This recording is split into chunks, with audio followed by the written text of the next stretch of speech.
Deputy Director of the National Institute on Drug Abuse of the National Institutes of Health. NIDA supports most of the world's research on health aspects of drug abuse and addiction related to preventing drug abuse and addiction related to preventing drug abuse, treating addiction and addressing serious health consequences of drug abuse. Dr. Compton received his undergraduate education at Amherst College and his medical education at Washington University in St. Louis. Of note, he was a member of the DSM-5 revision task force, and he is a leader of the large-scale of the Population Assessment Tobacco and Health Study called PATH, a large-scale longitudinal population study with 45,971 participants that assesses the impact of tobacco regulations in the United States. Wilson.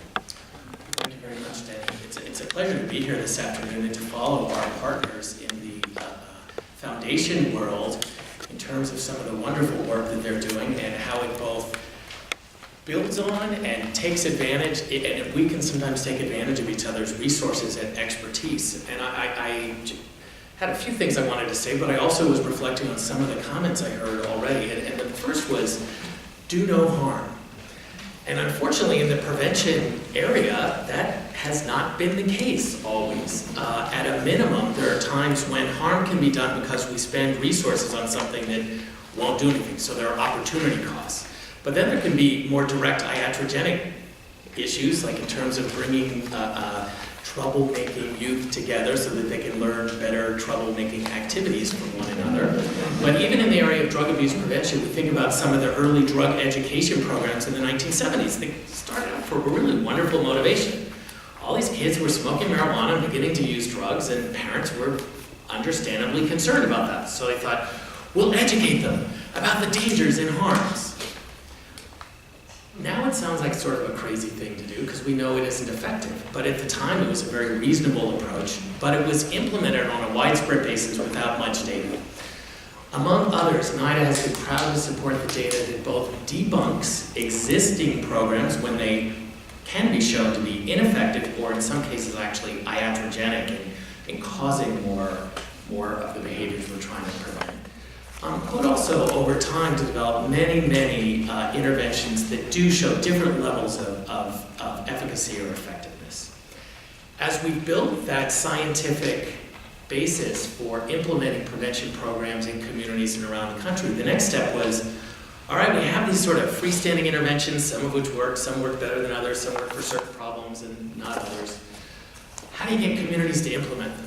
And I'm really pleased that starting about 20 years ago, NIDA invested heavily in at least two major systems of care. One is the Communities of the Care Coalition implementation system, which we see an offspring of that in some ways in the Evidence to Success program, which builds on some of the elements of Communities of the Care for this really wonderful program that Annie and Casey is supporting.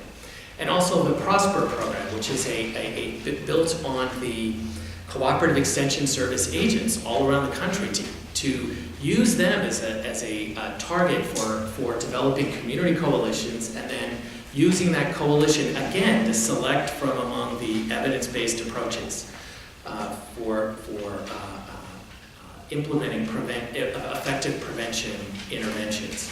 The good news is that when you use those systems of care, they can be effective in and of themselves. So we now not only have an evidence base for the interventions, but we have an evidence base for at least a couple of the systems to get them implemented on a widespread basis.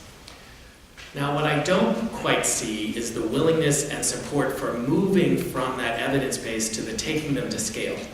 And that's why I'm so pleased for this effort from the coalition to try to persuade people that these are useful approaches and how can we invest the billions of dollars in these evidence-based approaches rather than in things that may not work as well. NIDA, of course, invests a great deal of our funding in basic science as well as the intervention development and implementation issues. And we hope that some of that basic science will pay off in the long run. I don't know exactly where that will be because some of the basic science programs have a very long-term horizon. But we are seeing it in terms of the neuroscience of brain development, understanding human development from an inside the skull perspective, teaching us about the extended adolescence, at least going on through the early 20s. And that's been a major theme of some of the work that we and others at NIH have supported, and we see that influencing policies and practices. I do like to remind us that I think the insurance industry kind of knew that before we had the neuroscience. If you rented a car and you were under 25, well before neuroimaging of the frontal lobes, we knew that you were engaging in higher risk behaviors because you crashed your car more often than a 26-year-old did. I digress a little. The other key product that I'm very proud of is NIDA has published a series of pamphlets. The Principles of Drug Abuse Prevention for Children and Adolescents was one of our first. The first edition was about 20 years ago, and it's been revised a couple of times since then. More recently, we produced a similar volume. It's an online version for early childhood interventions, reminding us that the roots of drug abuse and addiction start prenatally or even long ago in terms of genetic inheritance, and we can do something about it by intervening in early childhood, shortly after, just before birth or after birth, with the nurse-family partnership model, or in early childhood, or in the transition to school programs, not just in the period of adolescence when the obvious expression of drug abuse and drug addiction occurs. That's kind of what I wanted to say. As we move right now into addressing the opioid crisis, I was really thrilled to hear several of the new grant programs that target, with a rapid response, some of the hardest hit counties in Ohio and upstate New York.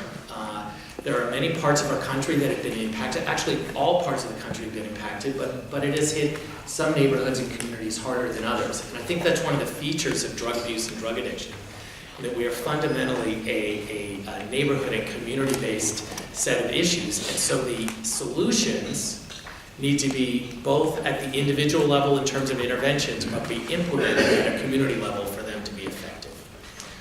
We are launching right now, thanks to additional support from Congress that we're extraordinarily grateful for, a program called the HEAL Initiative, Helping End Addiction Long Term, which would mean significant new funding for pain research. After all, if overuse of opioids was a part of the cause, can we have better treatments for pain that don't include addictive substances? We don't know how to do that, but we're going to figure it out. The second major component would be focusing on the addiction issues that are part of the overdose epidemic itself. And with those major initiatives, we know that prevention will play a key role in both sides of the equation. So we look forward to partnering with Congress to see to it that we have support for these really important fundamental issues, and partnering with our foundation colleagues to see to it that there are promising models that can reach the communities that so desperately need them. I will end with just highlighting a program that I'm very proud of with Laura and John Arnold Foundation. We had a grant program that required state officials plus researchers to work together to build new studies within the context of some SAMHSA funding called the State Targeted Response Opioid Grants. They got new funding last year, and we thought, well, some of them must have some novel ideas they're going to test. Well, we were able to fund a handful of grants, but there were more worthwhile projects that we could support, and the Arnold Foundation was willing to consider these. And so we alerted the applicants to us that if they were interested, they could share their applications and the critiques with the Arnold Foundation, and they picked up several more of these grants. So this is a very practical example of a partnership with a foundation that I was so thrilled with, and look forward to really terrific evidence-based approaches coming out of those